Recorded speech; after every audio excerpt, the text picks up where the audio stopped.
Joseph Mbeka, on vous a vu dans la campagne de Laurent Louis ici à Matongé. Un hasard? Pas du tout, Cheikh Fita. Et merci d'ailleurs de votre présence. Merci également à Congo Mikili qui ne manque jamais là où la communauté congolaise se réunit. C'est une question de cohérence. Nous avions appelé au vote sanction après le hold-up électoral de Joseph Kabila, alias Hippolyte Kanambe. Et la communauté, le gouvernement belge a reconnu ce régime usurpateur. Et il est le seul au monde à avoir commis cet impair. Après la sortie du rapport de la MOE, de la mission d'observation électorale de l'Union européenne auprès de la République démocratique du Congo, ce rapport a décrété ces résultats comme étant non seulement non crédibles, mais surtout a démonté un trucage, une tricherie hors norme. On n'a jamais vu une telle tricherie au monde. Donc aujourd'hui, nous souhaitons rappeler à la communauté internationale, au gouvernement belge, que nous n'avons pas la mémoire courte. Malgré le rapport de la MOE, le gouvernement belge n'est pas revenu sur sa décision de reconnaître ce régime imposteur. C'est un défi, c'est un manque de respect. Et cette équipe qui a conduit cela, c'est l'équipe de M. Elio Di Rupo, pour rappel, le PS, le SPA, MR, OpenVLD, CDNV, CDH, Groen, Écolo. Ces 8 partis ont décidé du malheur du peuple congolais. Est-ce que le Congolais doit faire preuve d'amnésie? Non. Nous allons être cohérents. Nous avions appelé au vote sanction.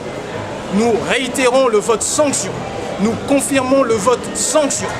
Le seul parti en Flandre à avoir refusé de reconnaître et avoir émis un bémol sur cette reconnaissance du gouvernement belge sur le hold-up électoral de Joseph Kabila, c'est bien la NVA. La NVA sur laquelle on agite sous toutes sortes d'oripeaux. Mais en attendant, elle a pris position.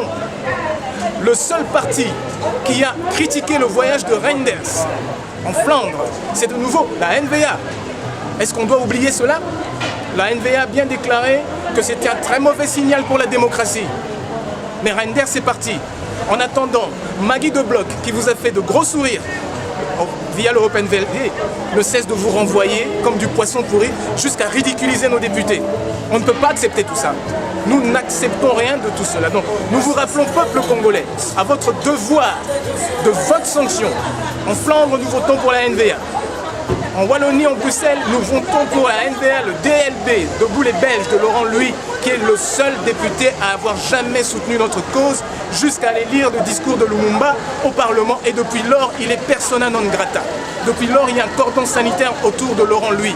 Or, nous connaissons tous son travail, il a été dans nos marches, il nous a soutenus. Sans lui, nous nous effondrions. Nous qui sommes aux avant-postes de ce combat, nous vous le disons franchement, sans lui, nous nous effondrions. Donc nous avons un devoir vis-à-vis du député Laurent Louis et de son parti et de ses candidats. Donc nous vous appelons massivement le 25 mai à soutenir la liste Debout les Belges. Nous vous rappelons également nos frères de la NVA, Sévan Dibiché et Laurent Moutambaï, des personnes intellectuelles très valables qui ont eu le courage de s'inscrire au sein de la NVA. Nous vous rappelons également Olivier Kayomo du FDF. N'oublions pas que le FDF est le premier parti à avoir autorisé le retour des marches quand de Courty les avait interdites ici à XL. Donc, vous savez pour qui voter. En Wallonie, vous avez PTB, FDF, DLB et même NVA au niveau de Bruxelles. Que personne ne vienne dire que nous sommes des séparatistes. Non, c'est un vote protestataire, c'est un vote sanction.